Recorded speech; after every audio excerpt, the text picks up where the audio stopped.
Arratsaldeon guztioi, soy Julia Fernández de la Asociación de Empresarias Profesionales y Directivas de Guipúzcoa y en nombre de Aspig y en el mío propio, pues quería por lo menos abrir dando las gracias tanto a Innovasque como al Sabadell guipuzcoano por habernos invitado a participar en esta jornada y en concreto en esta mesa redonda.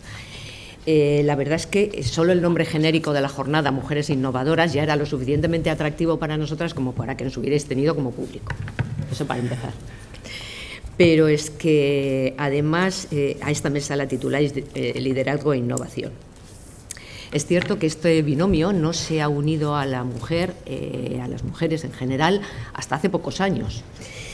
Pero hoy están en primera línea muchas mujeres y la prueba está en esta estupenda mesa de la que yo soy un paréntesis, pero que representan los esfuerzos, el saber hacer de estas personas que representan al mundo universitario, al mundo de la empresa y al mundo nada menos que de la ciencia desde esta perspectiva de mujeres empresarias.